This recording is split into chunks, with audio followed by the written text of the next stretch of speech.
This is day 124, the discipline of listening.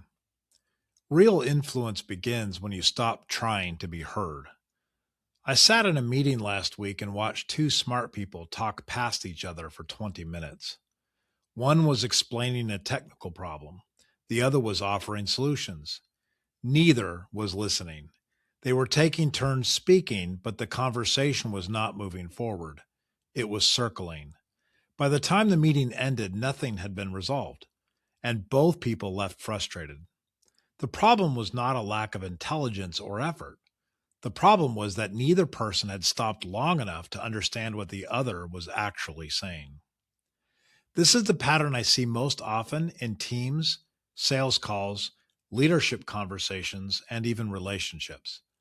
People rush to explain before they understand. They defend before they listen.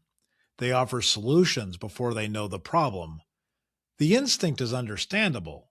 When someone speaks, we feel pressure to respond. We want to show that we are engaged, that we have something to contribute, that we are not passive. So we jump in. We interrupt. We start forming a reply while the other person is still talking. We think this makes us look sharp. It does not. It makes us look impatient. The truth is that understanding comes before influence. You cannot persuade someone who does not feel heard. You cannot lead someone who does not trust that you see their reality. You cannot resolve conflict when both sides are focused on being right rather than on being clear. The fastest way to move a conversation forward is to slow down first, to ask questions, to reflect back on what you've heard, to suspend the urge to respond until you are certain you understand what is being said. This is harder than it sounds. Listening is not passive. It is not waiting for your turn to speak. It is active work. It requires focus, patience, and the discipline to set aside your own agenda long enough to grasp someone else's. It means asking clarifying questions instead of making assumptions. It means saying, let me make sure I understand what you are saying, and then repeating it back in your own words. It means being willing to be wrong about what you thought you heard. When you do this, something shifts. The other person relaxes. They stop defending. They start explaining more clearly because they feel safe enough to be honest. They become more open to your perspective because you demonstrated respect for theirs. Understanding does not mean agreement. It means showing that you took their words seriously enough to process them before responding. That act alone builds trust. I have seen this play out in leadership. The leaders who move teams forward are not the ones who talk the most. They are the ones who ask the best questions and then listen to the answers without interrupting. They create space for people to think out loud, to surface concerns, to name problems that have been ignored. They do not rush to fix things. They make sure they understand what needs fixing first. That patience creates psychological safety. People speak more honestly when they know their words will be heard rather than dismissed or corrected. I've seen this in sales. The salespeople who close deals are not the ones who pitch the hardest. They are the ones who listen until until they understand what the customer actually needs, not what they assume the customer needs. They ask questions that uncover the real problem, and then they offer a solution that actually fits.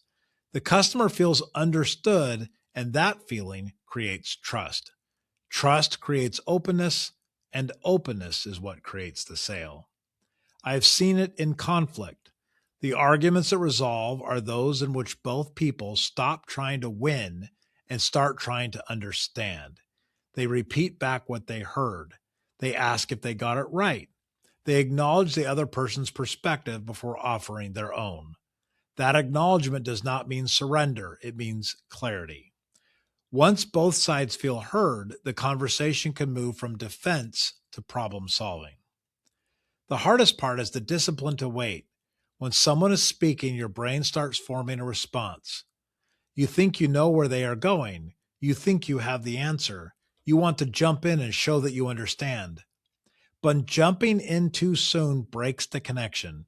It signals that you are not really listening. You were just waiting for a gap in the conversation to insert your point.